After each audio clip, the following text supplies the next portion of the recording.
I think we are ready to start I the know, meeting. I should have Please done take your that. I was seats, smart. and we'll start. First, I think we have the quorum. We have United, Third, and GRF available. That's great. This is the special open meeting of the Golden Rain Foundation Maintenance and Construction Committee, Monday, December 12th at 1 p.m., and it's going to be live on TV and virtual with Zoom. We have problem with Zoom. They can see us, they can hear us, but they cannot make a comment on the Zoom, but they can put it in the chat box, and then when we come to the question answer, we can read it out of the chat box and answer the question the best we can. I'm calling the meeting in order. I ask for the approval of agenda. Is there any change to the agenda or any comments or concern? Or if not, the agenda is approved. I have a chair remarks. I have just only a couple of items that I want to start with. There have been questions that I want to put in bed right at the beginning. One question was how many EV cars we have in the community. This is what I got from the VMS. The fuel type vehicle with unleaded gas, 16,773. These are registered cars. Plug-in, 1,582. Hybrid, 749. Plug-in hybrid, 104. Diesel, 14. Hydrogen, 12. Grand total of 19,234. Out of the plug-in, which is 1,582, this is the interesting part. Only 90 of them are registered and pay fees, which is baffling. Either most of these cars are in the garage that they don't need to pay anything because in the garage they use their own electricity, or somehow they're charging the vehicle either in the carport or outside. And we don't have that number, we don't have that data, we don't know what it is. But those are the information that I have available for you to know what's going on that side. There was another question about the EV charging station behind the admin building. We have 5 stations back there, level 1 and 2 charging. Those stations was built with the grant. About 80% of the cost was grant from the government. We only pay like 20% of the cost of putting those stations back there. The caveat was those stations must be open to public, and that's why they are behind admin. The question was, what is the usage? We have no clue of has been used by members or by anybody else outside the community because it's open. The other question was how much we made out of those. This number I have. Since 2019 till today, our net income out of those 5 stations by 5,500. That means 1,100 a year. The cost of putting those with those kind of income takes probably about 15, 20 years to recoup the cost. But that's beside the point. Those stations are open to public, anybody can use it, and the data doesn't really help justification for having charging a station inside the community, which is not open to public. For that reason, there is not, a grant that we can use to put a station inside. So it has to be our cost. And that's the purpose of this meeting. We have only one item agenda to discuss the SCE proposal of Southern California Electric about putting charging station within the community and the cost of that, which comes out of our pocket. Those are my initial remarks. There are other questions. I'm pretty sure there are going to be a lot of questions, and we're happy to answer it the best we can.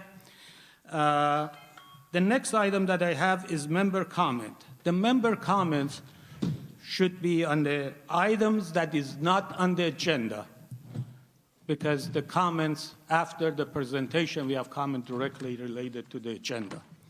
So I will ask at this time if there are any member comments that is not on the agenda. Is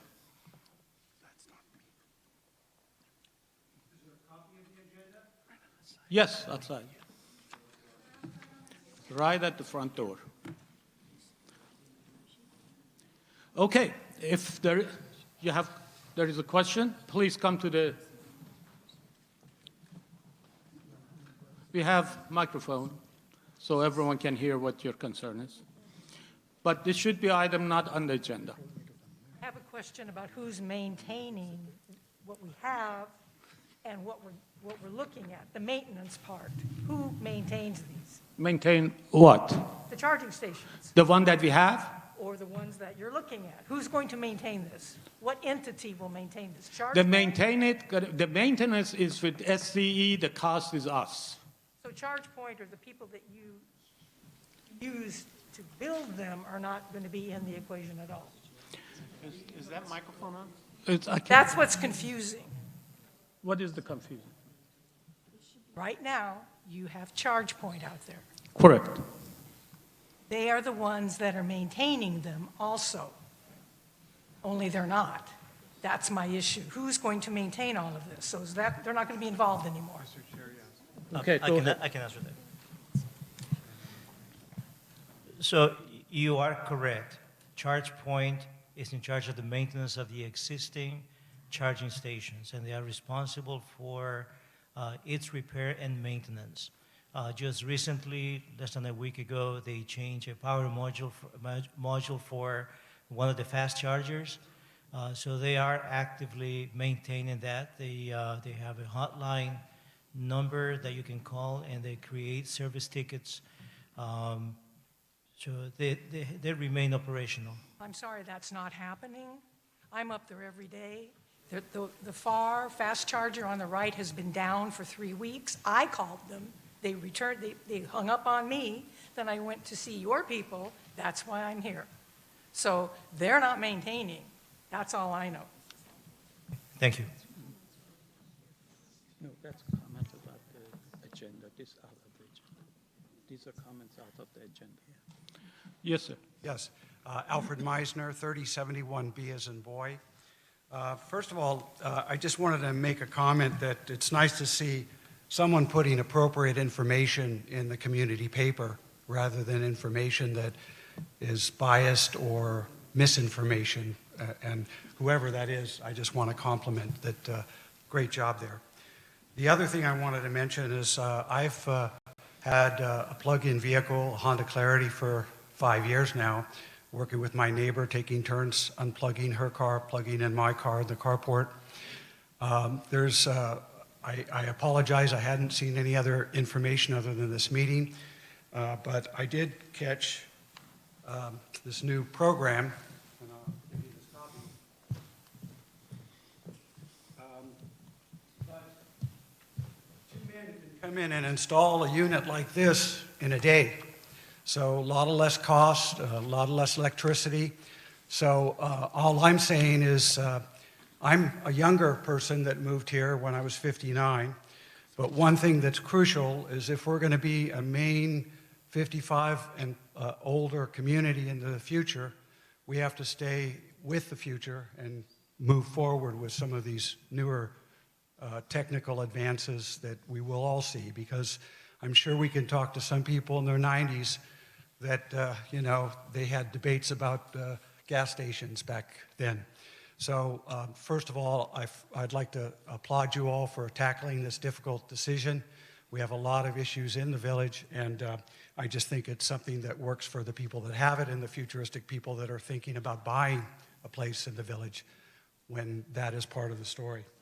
But the other information I wanted to say is there's a lot of new opportunities, and I'm here to hear what the program is, but I think it's not just only one program, but hopefully many programs that could possibly fill the gaps without putting an undue burden on the community, and I thank you for your efforts. Thank you.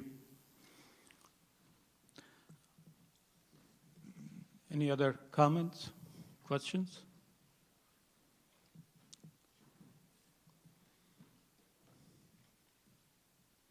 Good morning. My name is Siddiqah Nasseri. Ever since I moved here, I have an electric car.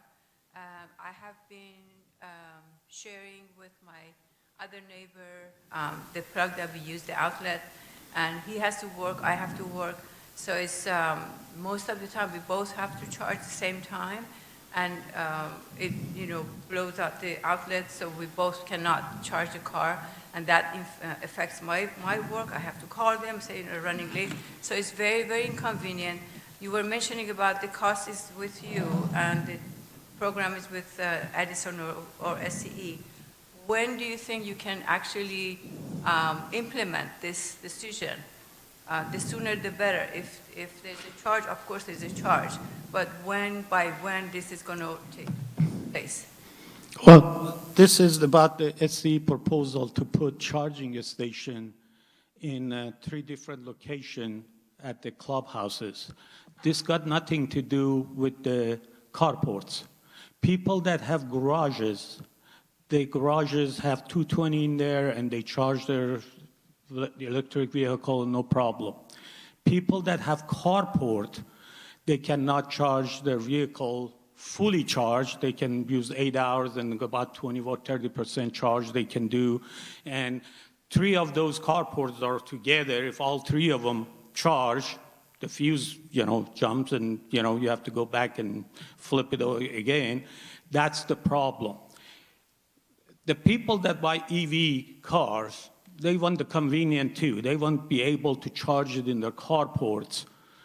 Other than that, there are charging stations around community, which one of the things that I'm asking VMS to do research on all the charging stations around the community and behind the clubhouse and then Ayers Hotel, beyond the community center and Ayers Hotel available for fast chargers. The question you're asking about carports is not GRF issue. GRF only manages the amenities and the public areas, not the carports. The carports is with the mutuals. United, if you live in United or if you live in Third, you need to talk to them about that issue. So GRF, we got nothing to do with the providing services in the carport. So I'm not talking about car, I'm talking about charging the electric cars problem. yeah, charging electric car, we have 5 stations behind the community center right now. That, as the other lady was saying, it doesn't always work. And when you don't have a charge, you can't even go 1 mile further. So it's very inconvenient. This is a problem. Yeah, we'll look into that, and I think Bart said he's going to look into that, see why it's not being maintained by the owner, because we don't own them. We build it with the grant, and it's open to public, and they maintain it. So we have to see what's going on, that they are not maintaining their systems. So the SCE program or suggestion or proposal is to build a few stations inside the village? Well, that's why we're gonna when we go to that presentation, you will see, those are for inside the community, Right. at the clubhouses, as it will not be public, it's only for the members. I understand. So my question is, by when do you think this is going to happen? First, we have to decide if we want to proceed with it or not. This meeting, we will decide to recommend. This committee will get all the information today, and make a motion either to accept or reject, depends on the, vote which way it goes, and that result will go to GRF board. GRF board has the last word on that. They're going to say they're going to go for it or not. That's the GRF board decision. And I don't know that till, we don't know that till the GRF board meets after our recommendation is sent to them. So the next GRF board meeting, hopefully, this issue will be discussed for the final decision on go or no go. Okay, thank you. Thank you.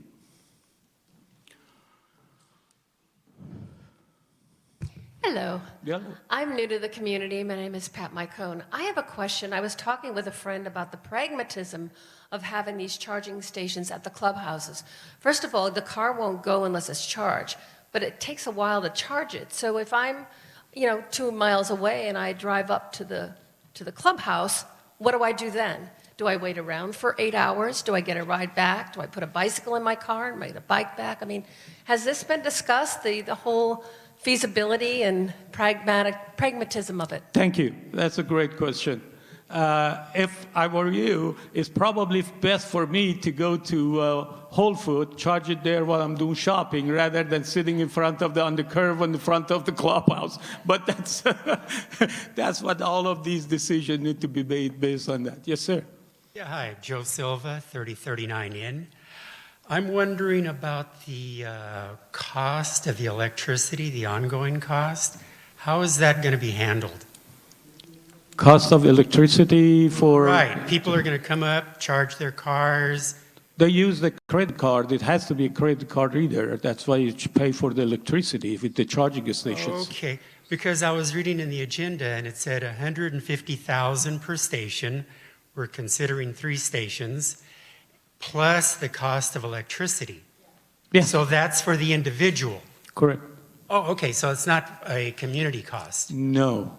All That's the crux of it. No, you are not going to pay for somebody else to charge their car. Okay, because I think we're doing that now, because as you said, there's 1,592 electric vehicles. Yes. And only 90 of them are registered Yeah. and paying for electricity. But they might be in the garages. Garages, they pay for their own Right, electricity. some of them would be, some of them wouldn't I don't be. have that number. Right. Yeah, And that's... I know people with electric cars, and I know that people use the 110 voltage that's available. Correct. And I also know that sometimes friends come in, because there's no control on who can use that particular spot if a person has the permission of the owner. Yeah. So friends can come in and charge at our expense. I their understand, and vehicles. that's with the mutuals. That's not GRF. Right, right. I'm All just the- pointing out Yeah. what does happen. Yeah, you need to bring that up with the mutuals so they cover their cost.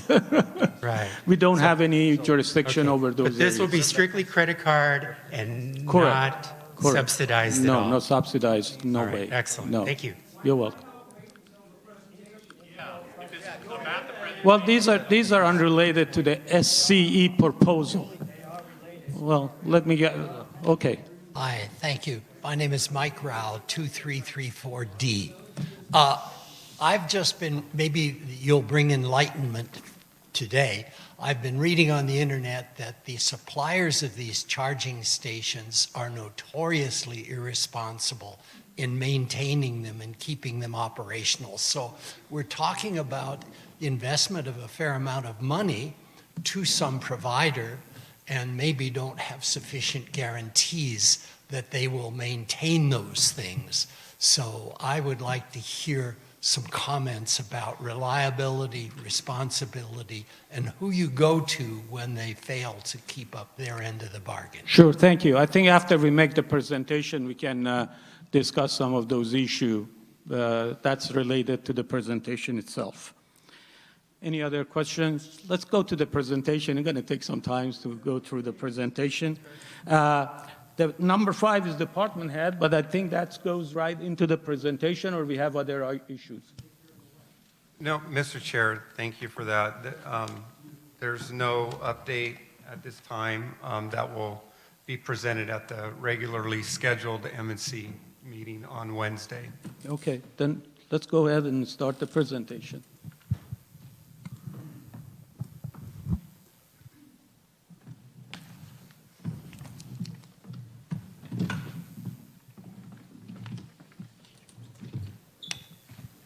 Thank you, Mr. Chair. Committee members, members of the audience. First, I have to apologize as you have to turn to see the presentation, but the public is able to see that in full. We're going to get started now. So first, what is Charge Ready 2 program? This is the program under which GRF applied for, and it is designed to assist businesses and property owners with deploying EV charging stations at multifamily buildings and other businesses. The program under which we apply for is the Charging Infrastructure and Rebate, and it has two options. The option that was selected is the one where SCE builds the entire infrastructure up to the charging station. That is at zero expense to GRF. The mutual is responsible, though, for the purchase of the charging equipment, its installation, its maintenance and operation, and there's a minimum commitment of 10 years where they have to remain fully functional during that period of time. There are associated fees for this program for Edison to administer that is separate from any other fees that we pay as SCE users, and that fee amounts to about $20,000 over the 10-year period.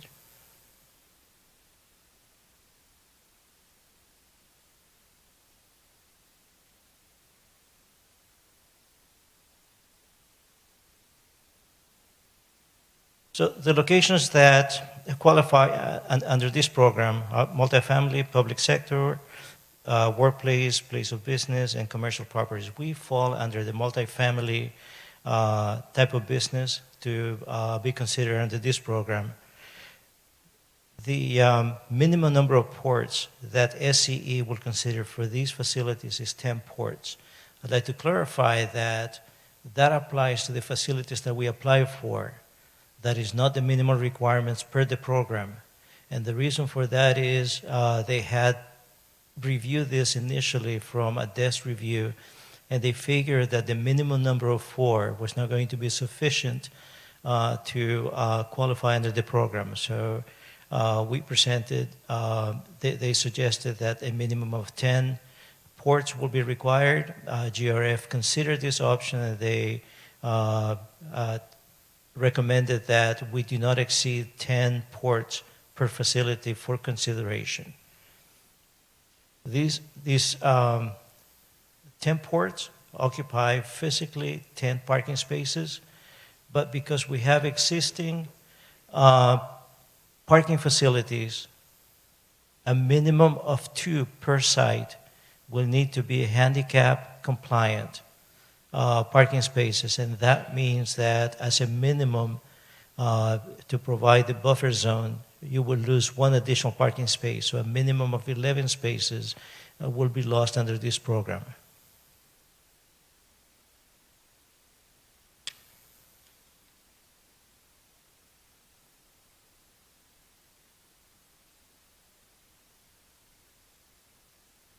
So SCE and their consultants went to each one of the 7 clubhouses that we're considering. We were fortunate to have advisors and some board members attend some of those so they could see what they look at, what are some of the challenges that they perceive, measure distances from existing transformers, and come up with locations. So after that study was done, they considered all factors, and they recommended that SE has recommended that clubhouses 1, 2, 6, and 7 are not feasible under this program. However, clubhouses 3, 4, and 5 are still considered to be in the running. They're still considered to meet the minimum requirements to qualify under this program.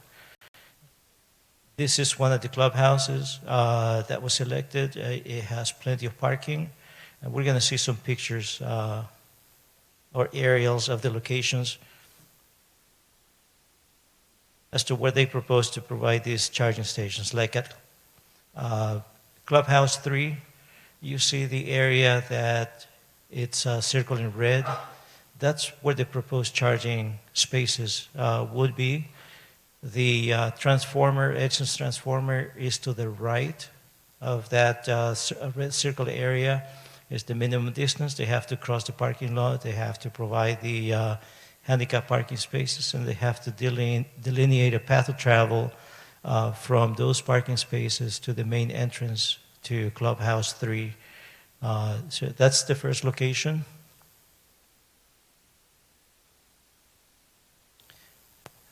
Clubhouse 4, we had originally requested that they be installed. If you look at the bottom of the screen, you see what the cul-de-sac is. That was the original location that we applied for. After looking at the location of the transformer and what they will have to do, that location became unfeasible due to the distance. The transformer is close to where that red rectangular area is, which is where Edison proposes to provide the charging stations. That too will occupy all of those parking spaces closest to the clubhouse along the north side of the of Clubhouse 4.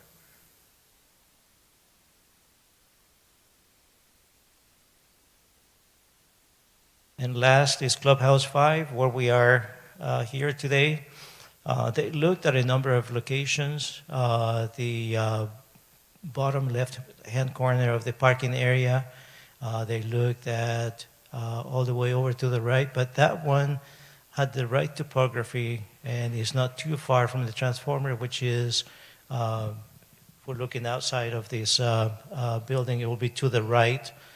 So that distance was not too much, and they said that will be the ideal location for that. That will require modifications to the existing planter median and also delineation of path of travel to the building.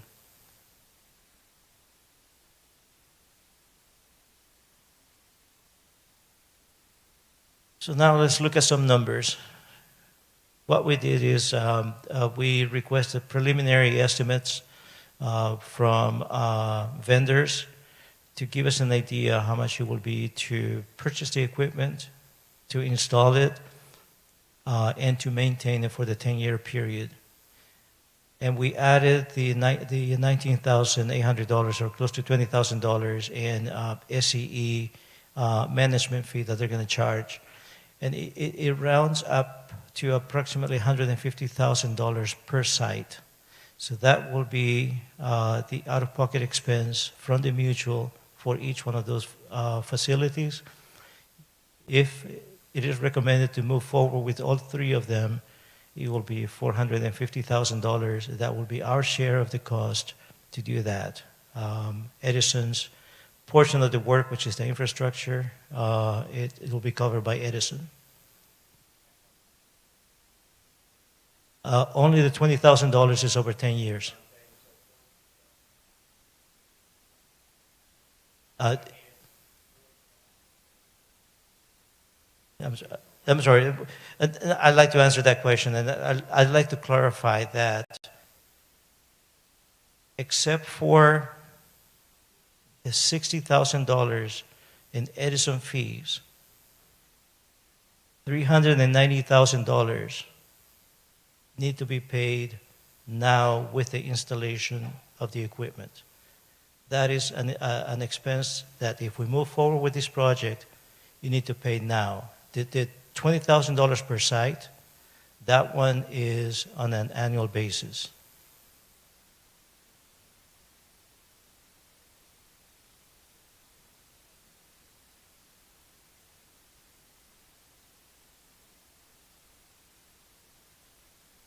I appreciate that if you wait a little bit. Thank you.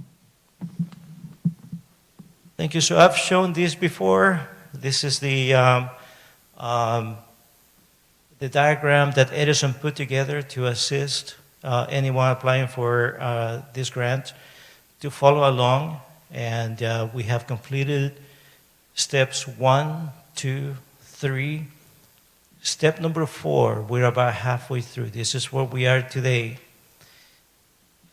Once we complete step number 4, if the recommendation and the decision is to move forward with the project, after we sign agreements, then there will be expenses that GRF will incur if we decide to cancel the program after that.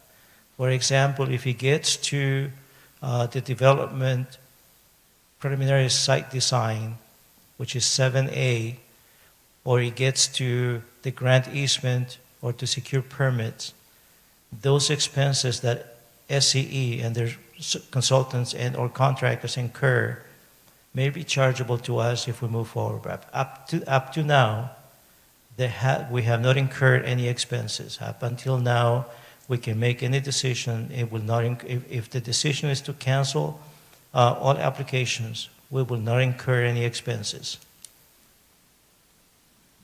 Notice that I crossed out the customer-built option. Those were the two options that were available to us when we applied under this program.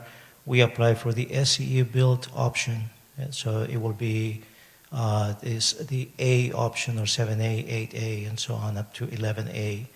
And then once it gets to step E, if we move forward, then that applies to any of those options.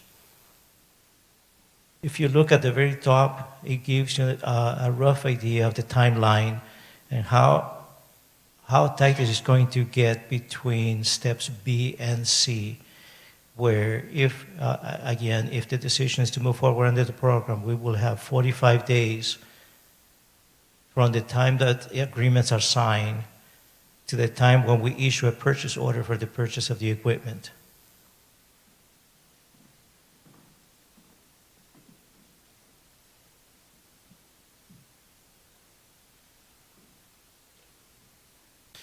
So with,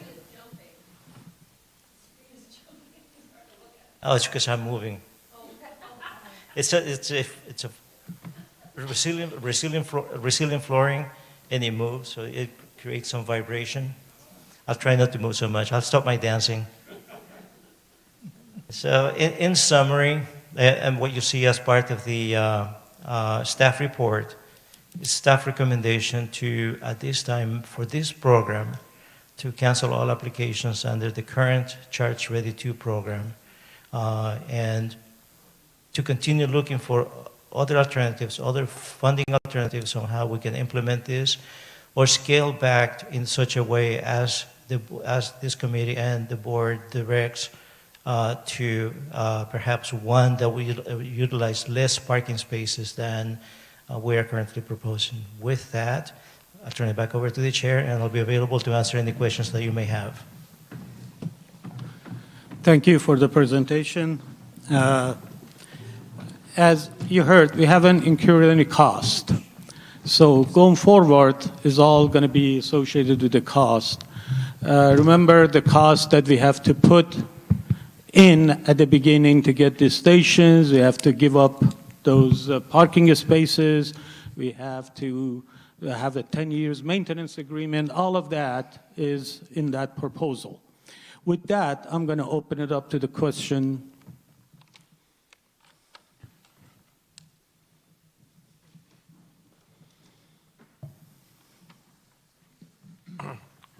Hi, my name is Carl Randazzo. Most of you know me.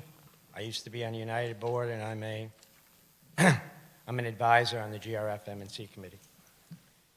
A couple of things. One, we don't know where that $150,000 comes from, and it would really have been nice for this particular committee to see where you came up with $150,000, a spreadsheet that specifically addresses that, because at this particular point in time, you've done everything in your power to put ice on this whole idea. Now, you know, at the end of the day, we're not going to do this because there's not enough oomph in this particular village here to basically want to do this, because they'd rather put money into golf courses than put it into EV charging. So under those circumstances, so $150,000, I don't believe that's the number. Okay. Secondly, when we discussed this in various committee meetings in the past, we said we wanted to locate these charging stations in strategic clubhouse locations. Now, They told us 7 and 2 and what have you are not good for them because it's going to cost them a lot of money to run infrastructure to those locations and to transformers. So that's why they nixed those. But 3, 4, and 5, why would you have 4 and 5? 5 right now is surrounded by garages. Who's going to use them? Okay? Let's talk about 3. 3 is really the best place to do it, okay, because of the fact United, nobody has a garage, and as a result of that, they're using carports. Each carport only has 20 amps. You draw 12 amps, and that means only one car can charge at a time. So 3, 4, and 5, we wouldn't even want to do 4 and 5, I don't think, if we even did this at all, because they're not strategic to what will be used. Okay. The other thing right now is the fact that when we discussed this with you, a number of us, advisors and others, we said, go to SCE and tell them, we're not doing 10, we'll do 5 per location. And they kept pushing back. We didn't push back enough, I don't think, because we don't need 10 locations. To give up 11 parking spots is ridiculous. We won't have that type of traffic for that particular use. So under the circumstances, we should have pushed for 5 per location, not a 10. So, I mean, I'm a little disappointed that we really didn't do our homework enough to make this work. At this particular point in time, I see this committee going along with your recommendation and saying nixed, because $450,000 is a scary number, and you guys don't even tell us how that money came about. Thanks. Thank you. Hello, my name is Jill Hecht, and I just moved here a year ago. Wanted to congratulate staff on the presentation. I was a little wary for who pays the upfront cost for design and infrastructure evaluation. You partnered with the utility, saving this community a lot of upfront costs. So thank you for that, and thank you to the board for being in the room when their engineers were evaluating the different proposals. Anytime you dig in the ground, it gets very expensive. So that was a good explanation of what locations rose to the top. But I would appreciate for the follow-up information to the wider board, a breakdown of what is upfront and what is ongoing cost. It's not as clear in the staff report, and I think people would really appreciate that information. And as a relatively new member, I wanted to say that at the risk of quoting a good baseball movie, if you build it, they will come. I have a feeling that the numbers that the chair was provided by staff for the number of plug-in vehicles will rise as more new members come in or more current residents adopt EV and purchase EV vehicles. There are incentives out there for anybody in California. There are also federal incentives. But yes, there are bugs in the program. We heard some about maintenance of the charging stations is not what it should be. We are a little ahead of the curve on that, but I think a lot of the people who are moving into the community now, they're accustomed to having this amenity where they're coming from, at their office building, at a shopping center by Whole Foods, that kind of thing. And so this is going to rise to be an expectation, much like parks, sidewalks, swimming pools, as an amenity people will expect. So thank you very much. Thank you. Al Meisner, 3071B. I haven't followed up on all of the work that's gone on to get us to this point, but a couple observations just from my own use of 5 years using my Clarity plug-in hybrid. There's only been once where, out of novelty, I plugged it in at the administration building just to see what that was about when I was over there at the gym. In 5 years, not once have I plugged it in a charging station anywhere else other than my 120 volt. It takes 12 hours to charge it, and with the amount of driving that I do, 90% of the driving is done on battery. So I think a lot of these issues are sort of overblown from people that don't have the experience, or maybe the same experience that some people have in the village. Many people don't drive far. There's a lot of things close by that are easily accessed. So There's not huge needs. Maybe a top-off at some of these locations is maybe appropriate, and sometimes when you're going to a play or an event at Clubhouse 3, I could see things like that. You're going to Clubhouse 4 to do work in the wood shop or in other buildings, go to the pool, you can charge up there. But I think that more information needs to be done to determine what the true needs are of the community. Because let's say you build it and they will come. If we're stuck for 10 years, why not do a survey of how many people in that area would use such a facility and possibly go and do a test of one location first based on that analysis of the response from the community, and therefore you can sort of pre-test this concept as we go forward with maybe potential other ideas and other opportunities. I think that there's no rush. We've been a long time without it. Doesn't seem there's a big need. Everyone's looking towards the future of the needs.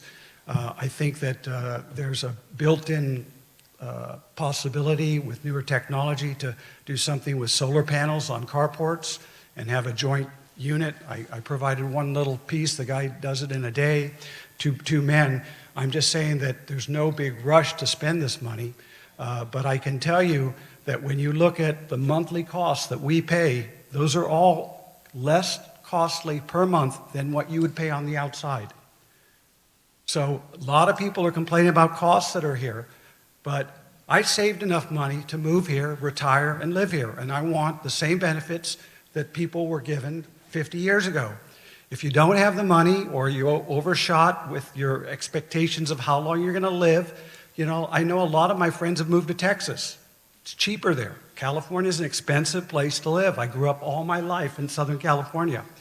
So please do the right thing for the future of the community, and don't just pick spots based on what's going to cost us the least amount of our funds.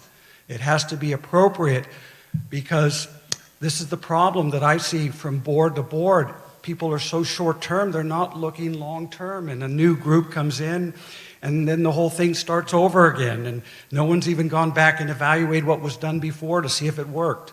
So better planning is going to save us a lot of money and really meet our needs.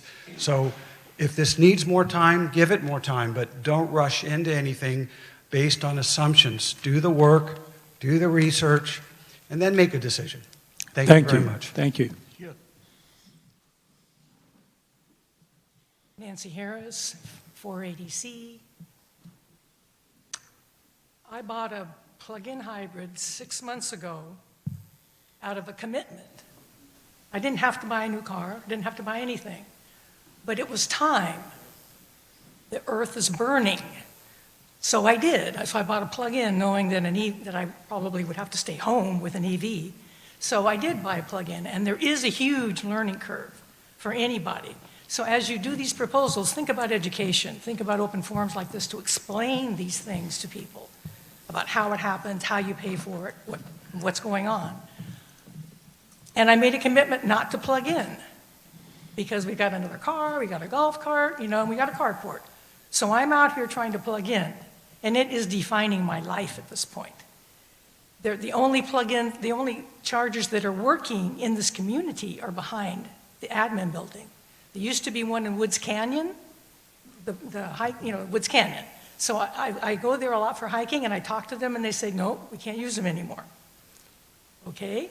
And there's some up on, and these are all charge point. And there's one up on Aliso Creek, too, up on the top of where Glenwood is. Those are down.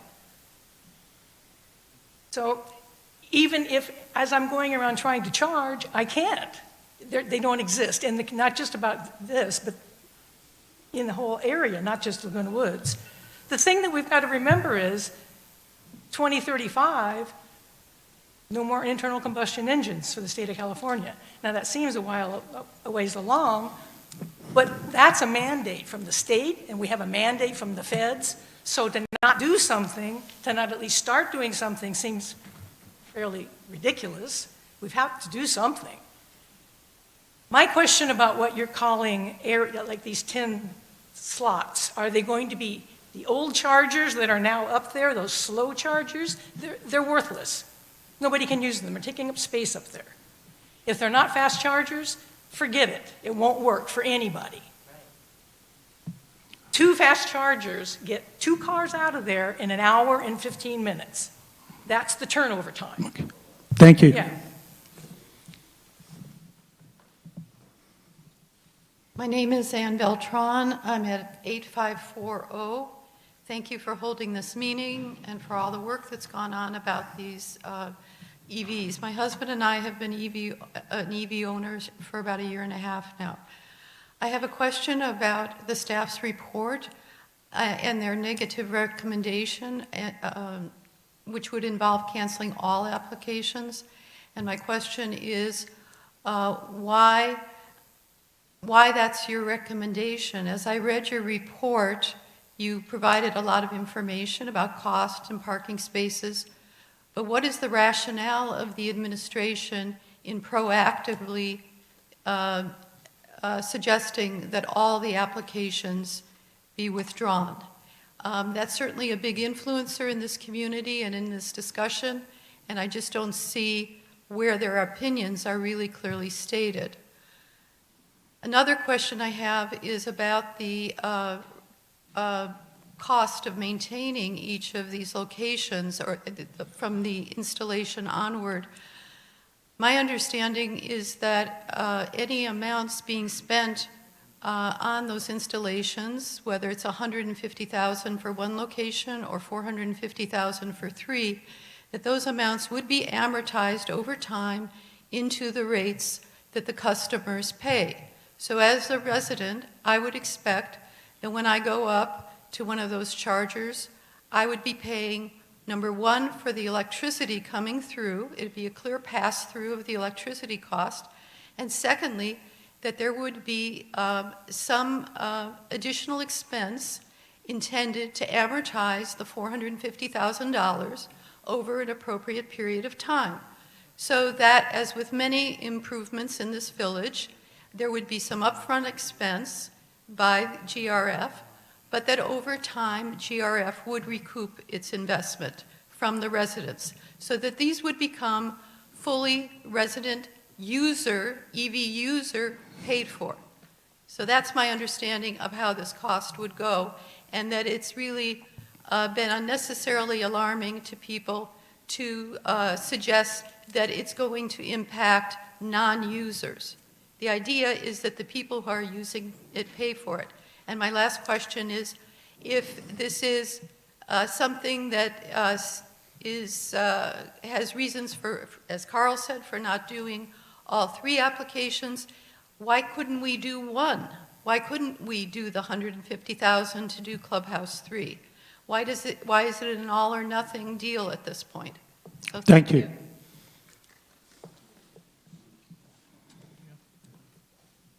Joe Silva, 3039 Inn. There's someone here from Edison? No. No, okay. Because I was just wondering how many other HOAs had purchased these kinds of stations, or if our boards had talked with other HOAs about their purchases and how those worked out. Has that been done, or? No. No, okay. Yeah, one thing I'm concerned about is the cost, and not for me, because I barely do any driving one way or the other. I think a lot of us here are retired, and the issue of electric, gas, whatever, it's not much of an issue. But the issue of having to pay $450,000 right off the bat is an issue when you consider that 50% of us are over the age of 75 years old. So that's a big burden on a lot of people who are probably retired and frankly don't do much driving at all. I'm not that old, and I'm retired, and I don't do that much driving. For me, it makes no sense to buy an electric car. Okay. You know, it's $50,000, $40,000. I don't do that much. We heard you. Thank you. So, you know, it's an upfront burden on a huge portion of the population that will not be needing this. Another thing I've heard is that, you know, we're concerned about the environment. And of course, you know, I'm concerned about the environment. I live in it. I've got family who will live in it long after I'm gone. But, you know, the truth of the matter is that the planet is roughly 4.5 billion years old. During that period, if we remember any of our education, we've had ice ages, we'd have periods where the globe was covered with jungles, dinosaurs, then we Would you had please more wrap it up? ice Yeah, ages. thank you. Right. We are working our way out of the last ice age right now. The planet is warming up. That's part of the natural process of a planet. Another natural process that's going on is that the sun is getting hotter. And, you know, this is something we can all duck, go, or Google. Yeah. The Thank sun's you. getting hotter. So Thank- that's going to contribute to the planet getting warmer. Thank So- you. Yeah. So Thank there you for that. are a lot of things to consider. Very There's a lot of money to be made by pushing these kinds of programs, but in the final analysis, another interesting thing for people who like science, currently Neptune is Yeah. experiencing I think you climate change. spend your 3 minutes if you appreciate that. Thank you for your so comments. I Again, appreciate it. just think of what's going on in Absolutely. the universe. Absolutely. And that Thank it's you. not all humans burning Yes. yes. fossil fuels. We appreciate Oh, that. one final thing. Well, 90 no, listen, we have a lot of people waiting. Would you please hold that for the later? Very quickly. 90% of all the coal used in this country is used by electricity companies to generate electricity. Yes, thank you. So we're burning coal. Okay, next. Are you an oil company stockholder? My name is Please let everyone here have opinion, and we are here to listen, and we appreciate all the talks. But please keep that 3 minutes that we use for our presentation, so everyone have opportunity to talk. Well, I really appreciate that. Thank you. It's all right. Yeah, It's my fine. name is Bill Brechtel. I live at 899D, and I pretty much disagreed with everything that man just said. But anyway, I did agree with the gentleman up here who suggested cutting back on the program from 3 stations to just maybe focusing on Clubhouse 3. The rationale being almost all the units around Clubhouse 3 have carports, which don't give them access to the garage and the access. I have a Tesla, and I have a carport, and most of the time I get by okay, but when I need to get an extra charge, I have to drive down to Mission Viejo, there's a supercharger there, or up to Irvine, where there's a supercharger. So if we had a high-speed charger in the village, that would be a great thing for me. As far as investments, I am 75 years old. I am not planning to kick off anytime soon, and I would like to see continued investments in the village. So if we have to make some investment, as long as it's well thought out and a good investment, I'm in favor of it. Thank you. Thank you. Ralph Magid, 2052A. The gentleman mentioned that you were going to make a study of all the charging stations in the area.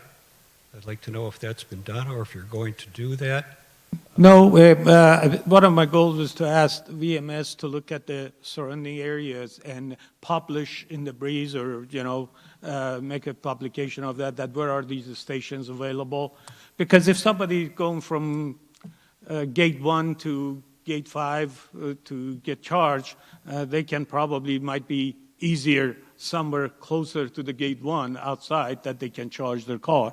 So we try to get those locations. Bart, would you please, we will look at those and make it public that what is available around the village about the charging stations. I think We can look into that. Thank you. I think that should be part of your study before it goes forward. Also, I'd like to ask you to go to SCE and ask about their next 5 to 10 year plan on what they're going to do that may impact what we may do. In other words, their new facilities may provide some relief to our planning. Sure. The other thing, it's a 10-year plan to pay back. And as we know, technology changes overnight. I'd like you to consider that fact, that we may be buying something that may be obsolete in a few years. Sure. Also, I'd like you to consider that we do have a lack of parking here, so in your recommendations, please be aware that we need all we can keep. Sure. Thank Thank you. Good afternoon. I work for GRF, but we did receive one email from a shareholder, or a resident, sorry. It states, "Dear Maintenance and Construction Committee, our names are Paul and Penny Kratzer. We'd like to offer a thought or two on the subject of electronic charging stations. EV charging stations could be treated like gas stations. Gas stations were built and funded by the companies who made a business decision, took a business risk, and hoped to attract enough customers to turn a profit. If I didn't own a car, I wouldn't do a business as a gas station. EV charging stations could be handled the same way. We might allow a charging station company to install charging stations at its own expense in the village, possibly leasing a piece of land from GRF.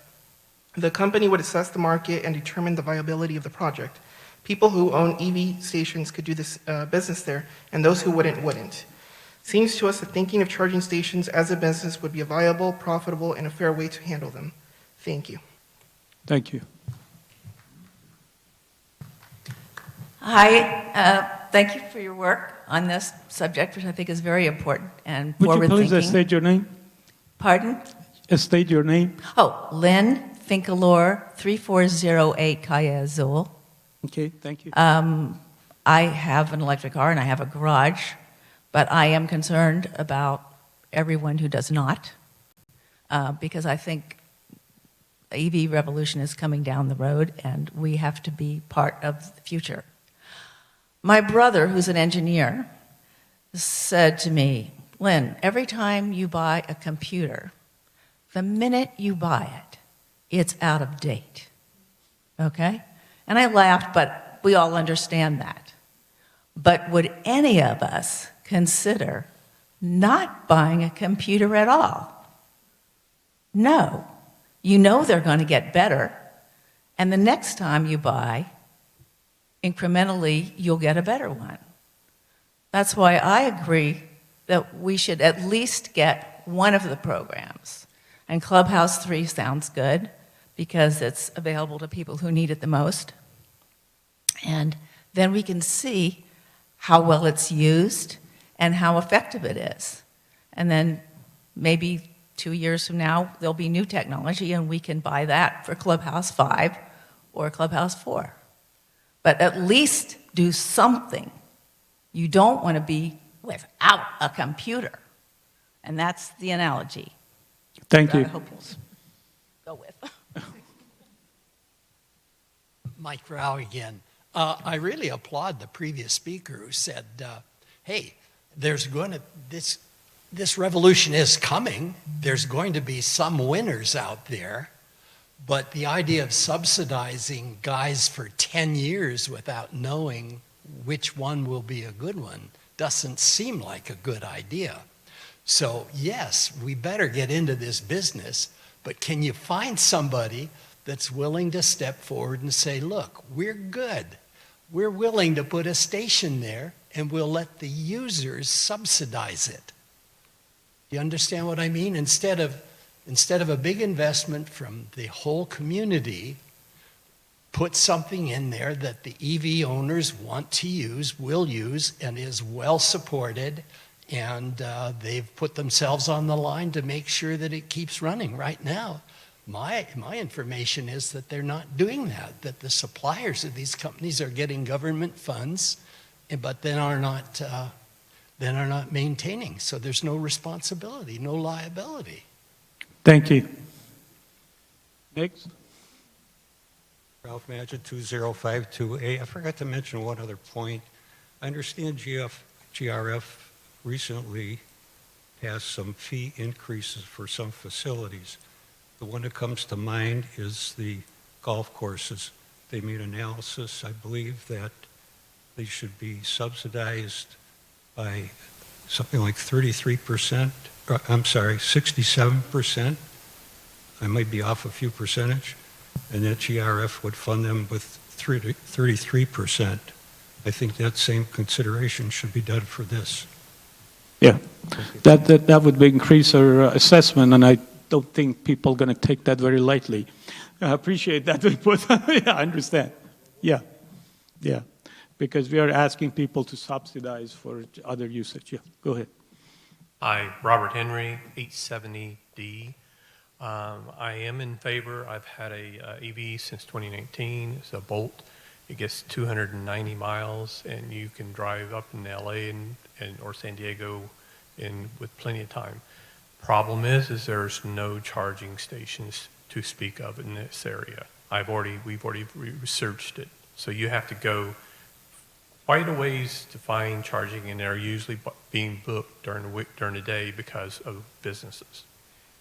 The other thing is we really shouldn't be buying systems as they are now, because like everybody has already said, things get modified and get better. And if we're stuck back in a 2022 era, and then 2 years later something better comes along that's faster, cheaper, and does better, we're stuck. It should be done by the vendor to install it within the village. And I kind of agree with everybody saying, I live near Clubhouse 3, and it would be a great service to me, but 5 and 4 probably not so, like they have garages. And the other thing I would like to say is it is expensive for going forward, but people who don't use AVs right now, they have to consider, do they want to shorten the number of people that bid on their houses when they move, because those people won't come in because they can't charge their cars. Thanks. Thank you. I think this is probably the last comment. I appreciate that because he... Are you saving the best for last? Exactly. Go ahead. My name is Kathy Bausch, and I'm at 3361 Unit A. And I just have a quick question. I think I'm probably missing something here, but it seems to me I agree, there aren't very many charging stations behind the administrative building. For one reason or another, I'm at the administration building a lot. I have only seen 1 or 2 cars ever plugged in there. So like for the gentleman who says he has no place to plug his car, I know a place he could plug in his car. So I don't understand. It seems to me we should do someone should look at, and even though they are available for the public, we ought to see how often that's utilized before we look at putting more in our community. I don't know. Maybe I'm missing something, but that's what I think. Thank you. I guess now we close the comment portion of this. I just have one thing to mention before I go to the directors for their comment about all of these items. There is a bill, 1738, about EV charging station that's signed in 9/28/22 and will be effective 1/1/2033. This bill requirement is regarding new constructions or a major remodeling of any facilities, that now you have to consider some of the EV charging and all of that. That's all we have to go by law. If we build another building, we definitely have to consider that. If we do a major remodeling, GRF need to do that.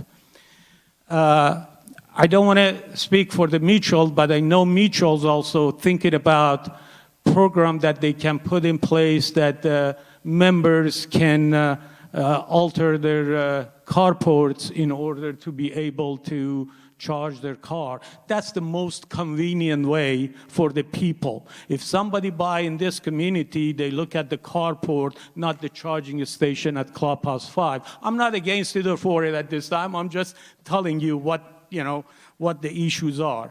But there are new bills also coming up from the state. We don't have to put the cart in front of the horse.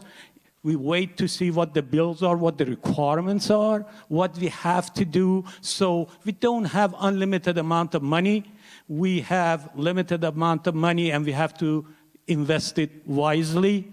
So we cannot have a 10-year program if it's not used and we are stuck with the cost of it. The same people that are for it or against it at this time, they're going to be, probably going to take your head. even with the information that I provided at the beginning, the charging station behind the admin building since 2019 had return of $1,100 a year. So go figure how much it costs is to put something in and how long it takes for you to recoup it. And that's one of the examples that we have. Although it's open to the public, if it wasn't open to the public, I'd probably say it would be less, maybe $800 a year. But those are some information for your information to give you to understand what's going on. I'm not saying yes or no on anything. I'm just saying these are the facts that I'm sharing with you. With that, I'm going to open it up to the comments from the member of our committee and see if they have any input or any comments regarding all of these questions. Let's start from the other end. Lenny, do you have any? Yeah, I have a few questions. One is,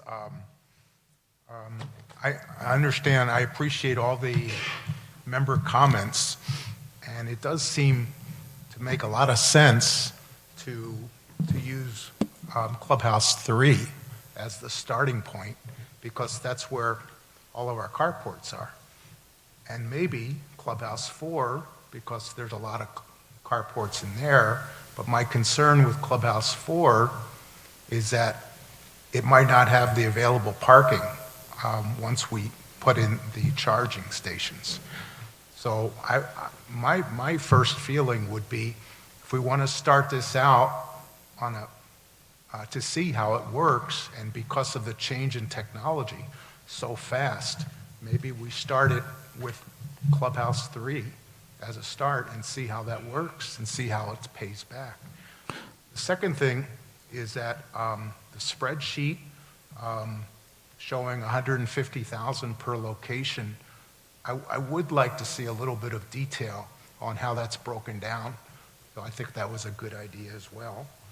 And finally, the incentive was mentioned, that it was brought up on the chart, but I was going to ask the question, how much is the incentive, and when would we know if we qualify for that incentive? And, is that all then? And the last thing is the timeline to complete. When would this be able to be completed if we did approve it? That would be Okay, let's start with the Clubhouse 3. I heard a lot of people say limit the program. To my knowledge, SCE is a for-profit company.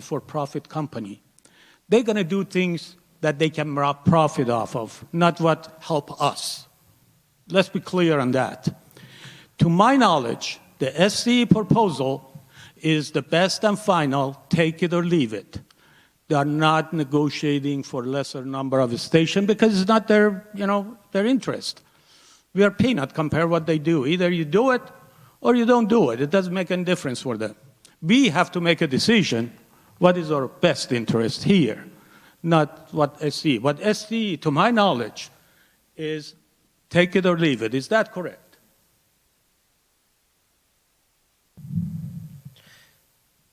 As per our last conversation with SCE, the total number of ports for those that they recommend moving forward is the minimum number of ports that they will consider. Okay.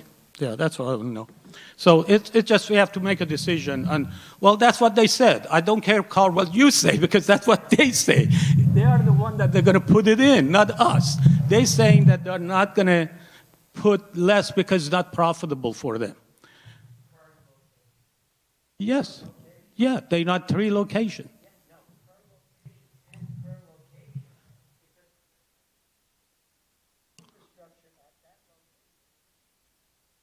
Okay. Well, is that correct, Bart? Well, let's see. So if the question is, can this committee recommend moving forward with one of those 3 and cancel the other 2? Yes, you have that option. Thank you. So 10 charging station in 1 location. Correct. So not 5. Just remember that. It's not 5, because some people mentioned that reduce the number, and, okay, well, that's good to know that, but, you know, it's not going to be less than 10, it has to be 5, it has to be one location. Still, your cost is there. Is the cost going to change, or it doesn't matter?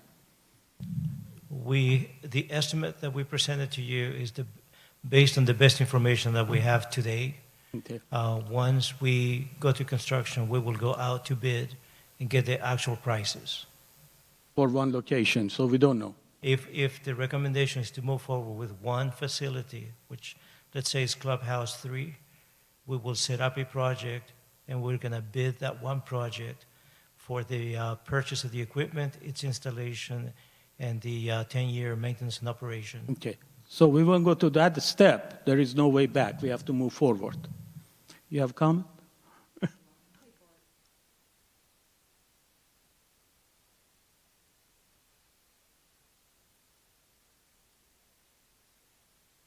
Yvonne, you mean Clubhouse Clubhouse 1? Clubhouse And, 1. and let me tell you, I advocated for that facility. I think that is a great location. From what I've seen about the use of parking, that is an ideal location for charging stations. However, Clubhouse 1 is underparked by close to 100 spaces.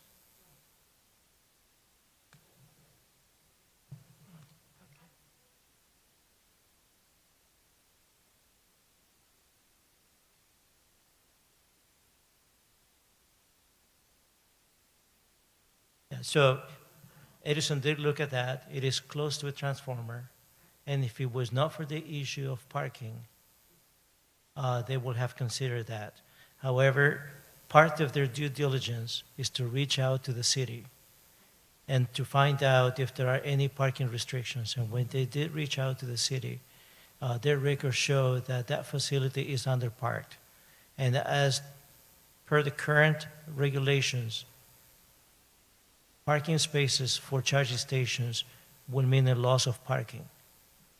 Until that changes, then that criteria still stands. Then that is, you cannot lose 10 parking spaces at Clubhouse 1. As you develop that facility, if you develop it, you will have to find parking for that new facility, either within the site or elsewhere that will meet the requirements. Okay. Thank you. As far as the incentive, I guess there are programs out there that probably state have, but they pay very little, maybe 10, 15% they give you, but they impose maybe other restriction on you.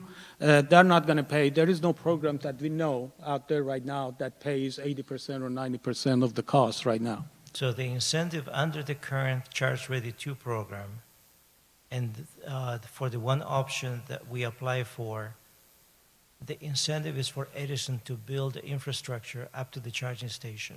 Yeah. And as I was mentioned by one of the speakers. That's what your incentive yes, means. Okay. It is very expensive to install the infrastructure. Okay. And I think the timeline, we don't know, if we move forward, we know about timeline. Right now, I don't think, can you talk about timeline at this stage? The chart that I presented earlier today shows the target timeline. And for the first step, which is to get us to the procurement of the equipment, we will have 45 days from the time that we sign agreements to, actually from the time that we approve the concepts to the time that we have POs issued to the selected contractor. So that timeline is very tight. Okay. Next from the... Hi.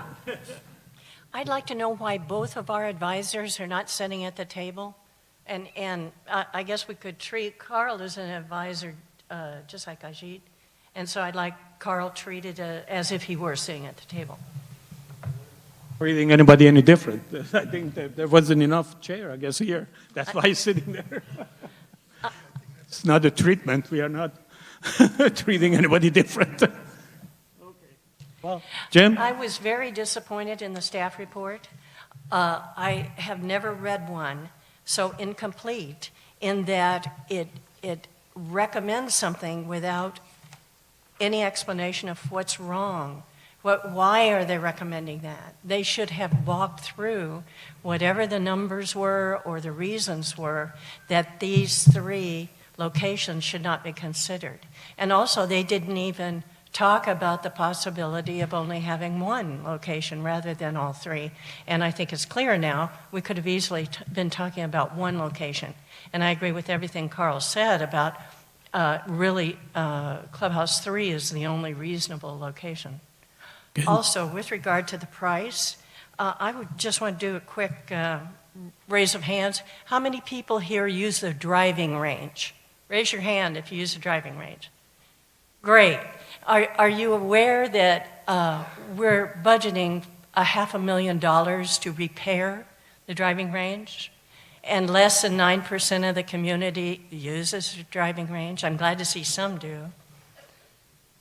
I also, as others have mentioned, I'd like the detailed estimate. I'd like to know which portions of the cost of the $150,000, how much was operating, how much was each of the components. Because my understanding is the operating costs, all of it, including electricity, will be charged to the user. That's all I have for now. Do you have any comment on that? So yes, to restate one of the previous comments and Carl's comment regarding recommending 1 clubhouse, and as I stated before, you may recommend moving forward with 1 of the 3, or 2 or 3, or none at all. So you get to pick and choose from those 3 that are recommended for approval. That was not clear in the staff report. That's good information. Okay. Thank you. Also, there was another question that was asked about the type of charger that is being proposed. At this time, it's only level 2 chargers that this program supports. Level 2 chargers, if you're familiar with them, they charge at a slower rate than the fast charger, but you still get quite a bit of energy to keep your car going. And if you're going to like a show that's a couple of hours, you should get a good, depending on your vehicle, 20, 30 miles of range added to that. Okay. Excuse me, we are in the different, you guys have made your comment, now I have to listen to our committee member. Please give them the opportunity to ask their question. Thank you.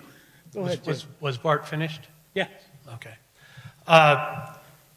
One of the things you have to look at here in this legislation, we are, besides on remodels, major remodels, new construction, we're required to accommodate EV charging.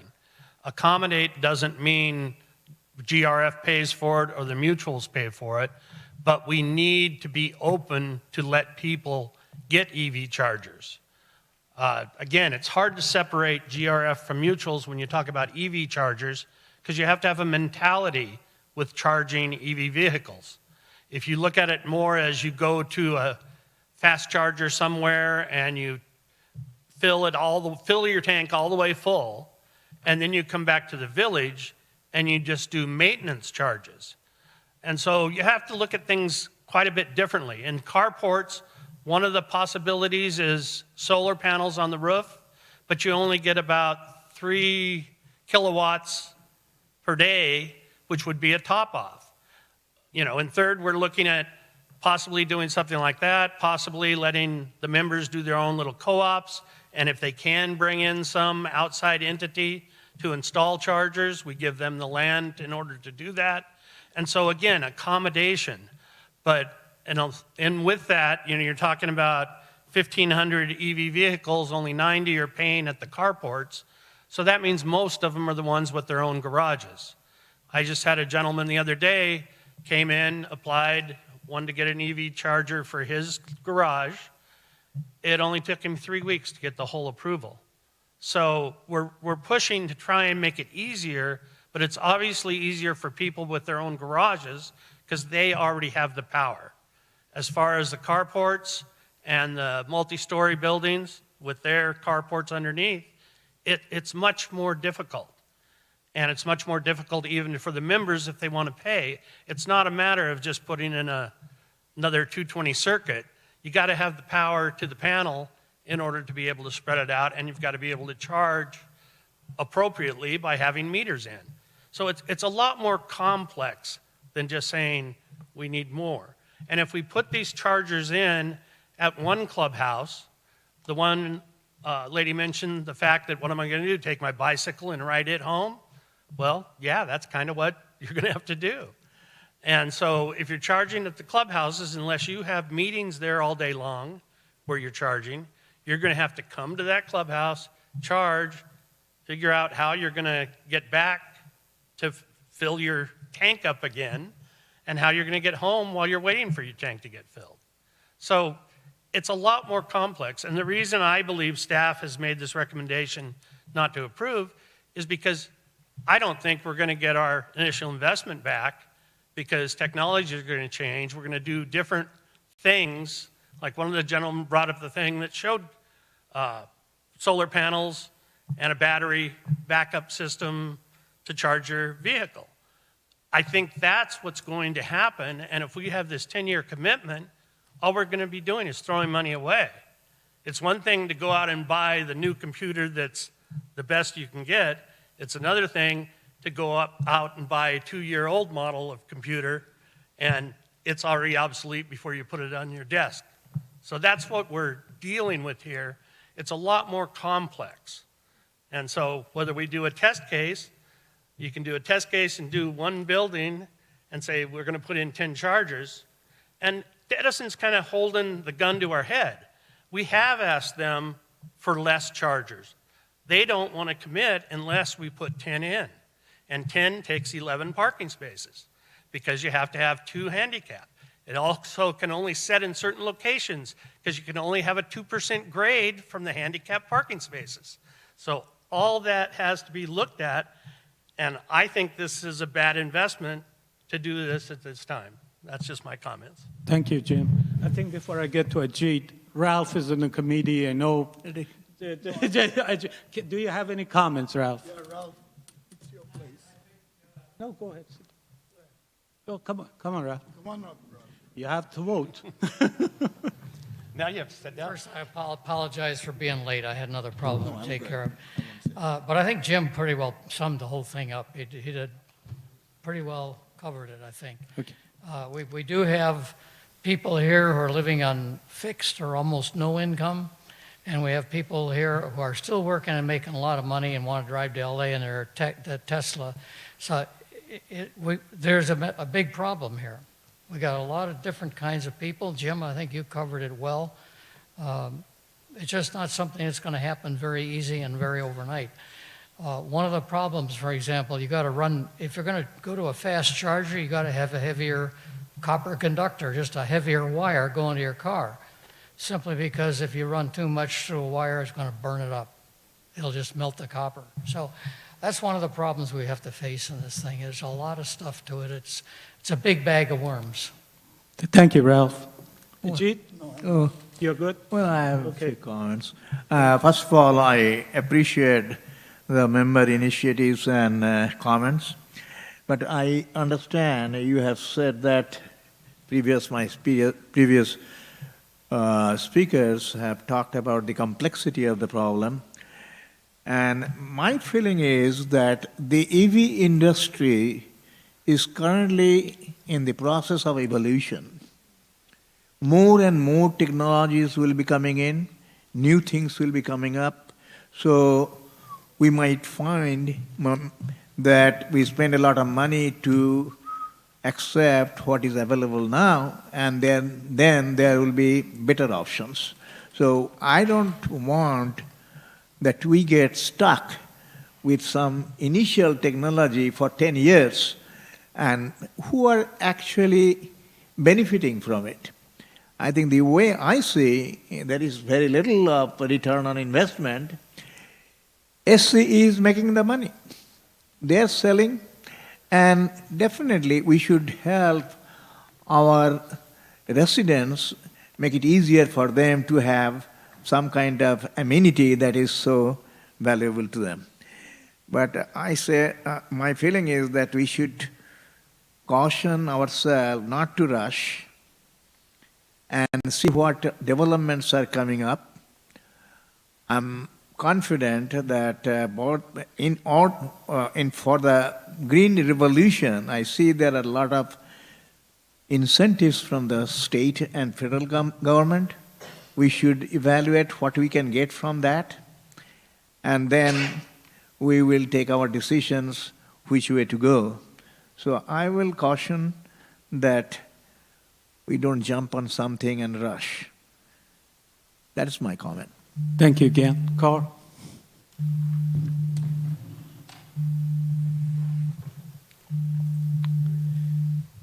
I've heard everybody, and I agree with many of the things that have said here.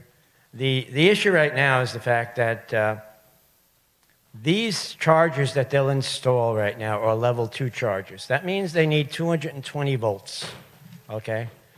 And they need 220 volts. If you go to a level 3 charger, I think that they'll go to 480, but basically they're DC, okay? And as a result of that, most people today can hook up to a level 2 charger and charge the top off within an hour and a half, 2 hours, okay? You can get that top off that you need.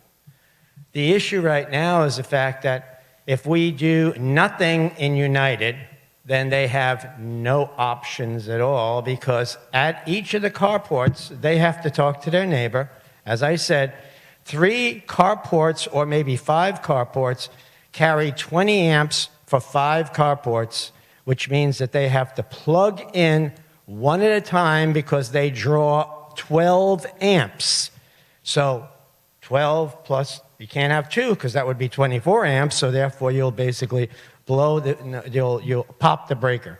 So under the circumstances right now, SCE will provide us with the infrastructure. They'll run the lines to that location. They'll run 220 volt lines. If we need 480 volt lines, maybe we can negotiate with them for a level 3 in the future. But right now, the level 2 charger is just the charger itself. The infrastructure that gets the electricity to it is what we're talking about right now. Because ChargePoint will come in and put a level 2 charger where there's 220 volts. But if there was something higher there, they could either use a small transformer at that place and use a level 2 charger, or go with a level 3 charger, because that location is now ours, for the most part, to do with what we want, as long as we had electricity to it. Right now, we have no electricity to it. So therefore, thinking about the future, you have the electricity going to it, and you decide what you want to do with it later on. But right now, level 3, level 2, or level 1 chargers, it's only a matter of what voltage you bring to that location and how many amps you bring to it. And that's the issue. So to just say that we just have, we're going to be doing something today that'll never, in 2 weeks' time period, we're going to have something different. No, it's going to have to be some form of electricity, and that is where we will be going with that electricity to those locations. And then you do what you want after that. Okay. Thank you, Carl. I have a comment. One thing is that that ultimately, when we go to get gas, we just take it and be done with it. So it will come to the point that we need to charge these cars as soon as possible, maybe an hour and a half. That will be the name of the game in future. So overnight charges to install a lot of, invest a lot of money for overnight charges is not a very good proposition at all. Thank you. Okay. So one of the things that hasn't come up is just how much the charging stations behind the community center are being used or not being used. SCE wants 10 because they think if they put in 10, a lot of people will come. But SCE is wrong. If you know, there are 7 behind the community center and they're not being used that much. We need better statistics on what's going on. Personally, There's a lot of good things came out today, I want to say that. But I am in favor of growing a plan that is 100% user paid for. And I'll suggest we grow it at a rate as the demand for the develops, okay? I do recognize that there's a problem in United, and maybe we have to make a special consideration of maybe starting at in that area. But I think it should be paid for by us. I live in a building that has an elevator and a recreation room. And every month, I pay for that elevator and for that recreation room, and nobody in United helps me, okay? So that's the way it ought to be. And outside charges outside this area will proliferate. If you go down to Target on Alicia, they have like 6 fast chargers. The bank down here that I go to, Union Bank, just there's a fast charger put in that parking lot.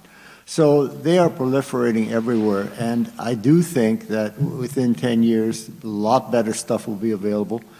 But I suggest that we be responsible, and if demand grows in the village, we supply a way to take care of it, as long as the users pay for it. It's your turn.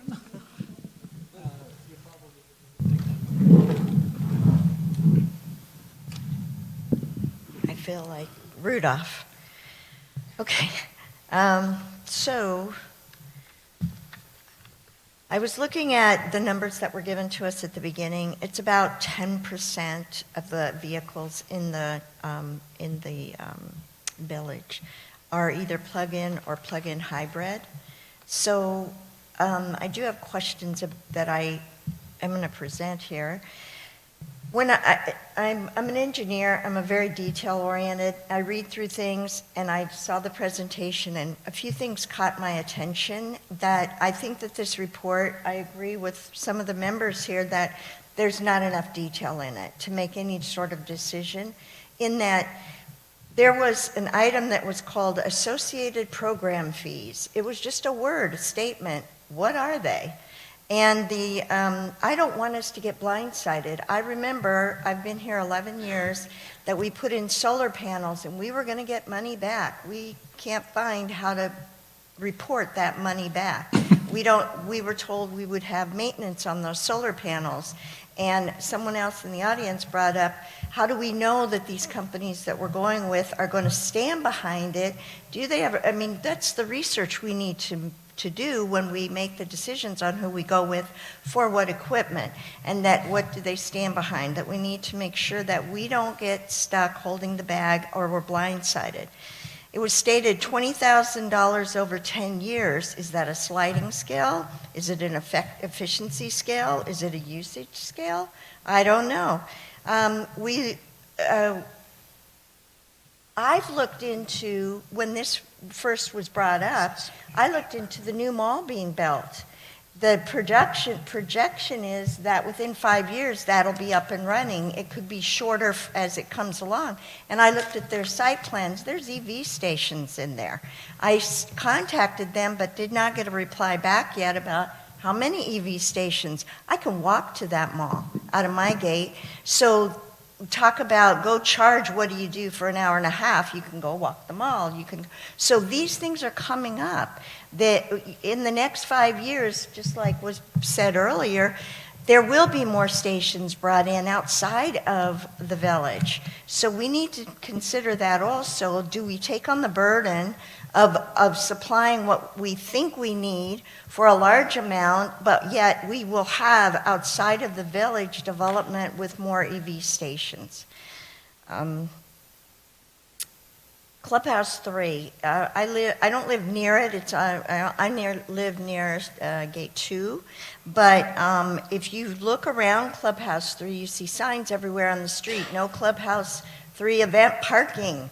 So if we take, it's kind of a conundrum, because we need the spaces at Clubhouse 3 for events, but at the same time, if we take 11 spaces for the charging, we've now reduced the number of spaces for events, but We're in United where we charge in our carports. So that's a kind of a touchy, we need to be very conscientious about how we do that and what we're trying to achieve there, both satisfying events and satisfying the people that need the charging. I have, again, like I said, concerns about the maintenance and the solar panel. I would like to have a breakout of at least the estimate of the equipment cost, because we're also going to be responsible for the installation costs. SCE is doing the groundwork. They're going and they're going to break into the asphalt. They're going to do all of that. They're going to do the hookup to the transformer, but we're going to do and pay for the hookup to the equipment. So we need to know, what is that estimate cost? When you give a blanket number, I don't feel comfortable with that. It may be the total, it may be correct, but I would like to see the breakout of that number. In item 12 that showed up on there, I don't know if any of you noticed, but item 12 said that there's an incentive request. Well, what if we're denied that incentive request? What are the repercussions there? Right? There's also step F, there's a compliance verification. What if we don't meet the standards? What happens? We've passed the point of saying we're not going to do it and then we're responsible for the costs of what SCE did. So we need those answered. Again, I'm very detailed, so it may be driving you crazy, but that's what I do. What if we're out of compliance? We have to make sure that we are covered for the steps that follow all the way to turning on the switch. And if we don't meet some of those steps, are we responsible for the costs that SCE has incurred? We need to find out. I quickly asked the cost to the users, from a quick answer, there's no ROI. They're not being charged for also the cost of the equipment and installation. It's just the electricity they use.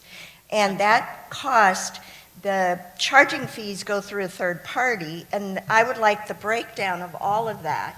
And is there a way that we can also tag on an override to that cost if we want to get some of that back? Now, if it's $150,000, we cannot, charge $15 an hour or $15 a kilowatt or whatever. It's got to be reasonable. But from my understanding, there's no pass-through of the cost of the equipment and the installation. It is something that we're going to provide but not get paid back by the users.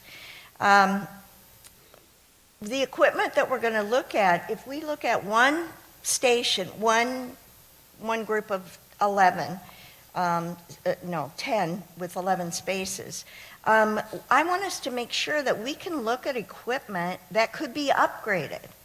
That when you buy a computer brand new, and usually you would hope that over a period of time you can upgrade it, but when you get to a certain amount of time, you can't upgrade it anymore. You're past the technology. So I want to make sure that the equipment that we purchase has a way of getting upgraded and is looked into by the company that we select that's providing it, that says, yes, we have space here for upgrades. Yes, we've looked into the future. We know what's coming because they know what research is going on, and this equipment can be upgraded, that we truly have a 10-year life on it or such, that because of what's coming along, we can upgrade it to the 10 years technology of USB. Whoever thought, you had the old computers, now you have the USB port. So as computers upgraded, you had that port, you could add on things. I want to make sure the equipment we purchase can be upgraded. And back to the Clubhouse One parking. I pass there all the time, and one of my questions out there is, UPS has got two pods sitting there. I want to know if we're getting rent for it. That's a side note. But nothing says that we can't go to the town and try to get a variance for adding on. And I know what they're saying, but I don't know if we're going to ever add on to Clubhouse One. We may do renovations, but if we don't add on to it, that would be our restriction from what I just heard, that if we add on to Clubhouse One, you have to add on you know, you need the spaces. But if we can get a variance to put in, it doesn't eliminate spaces. It just is going to be for charging. So if we could go to the town and find out can we get a variance so that we could put our charging station there? That might be a better alternative than Clubhouse 3, where again, we have parking restrictions. And so my last comment is let's not rush into it without getting a lot of these answers, get more information so we can make a more educated decision. Thank you. Mr. Chair, Yes, ma'am. I'd just like our advisor to respond to some of the comments that were just made. I noted a few of the comments that were incorrect. Carl, would you mind? Excuse me, I don't think we are past that stage. No? This is just Okay. a comment by the committee. We have done a lot of the discussion back and forth. Let's remember, fact, 10% of the cars in the community are using charging. Only 90 of them have decal and permit to charge. Only 90 cars have the permit. The rest of them are either charging somewhere else or charging illegally or charging in their garage. Let's have that in mind. That's what's happening in this community. Another fact, charging a station behind the admin building. 5 charging station level 1, 2. Over the last 4 years, the return was only $1,100 a year. Okay, that's $1,100 a year. It's 50. No, it is to public. If it's exponential, there is no data to show how many members use it, how many public use it. That's not true. That is absolutely true, ma'am. No, the charge point report shows it. Hold on. This I'm telling you number. I'm giving you the numbers, and those are fact. You don't know, so please stay quiet. I would appreciate that because you already had time to talk. Those are the numbers that was provided to me by the VMS and I trust or staff. That's the fact. The monthly charge point report shows exactly how many residents versus non-resident. And remember, those 90 people that pay, they don't pay GRF. They pay mutuals. We don't collect money. The mutual collects money for the charging, for those decals that they get paid. If they're using the electricity, they're choosing electricity of the mutuals. The bottom line is we have a proposal from SCE, and you heard it in front of us. This committee have to make a motion to accept or reject the proposal and then give that to this committee doesn't have any jurisdiction of saying that this is final. This is not final. We only make recommendation to GRF board as to proceed or not to proceed with the SCE proposal. For that, I'm asking, anybody want to make a motion to accept or reject this proposal?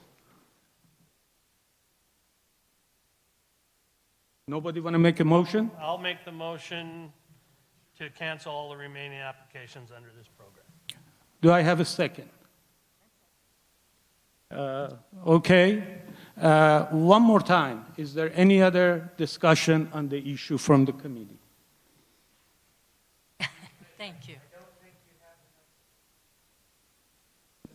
Okay, we have a motion and a second at this time. Thank you. Okay, now that there's no other discussion, I would ask for the vote. The motion is to reject this proposal and cancel all application. The one that supports that, would you please raise your hand? 1, 2, 3, 4, 5, 6. We have the majority, and the proposal have been rejected. And all application, we recommend to the GRF to cancel the applications. But again, this is not final. If you have more input, you can come to the GRF meeting when it's discussed, and you can say your prayer, but that's the recommendation that from this committee going to go to the GRF. I thank everyone for their input, for your patience, and thank you very much. Have a great day. This meeting is adjourned.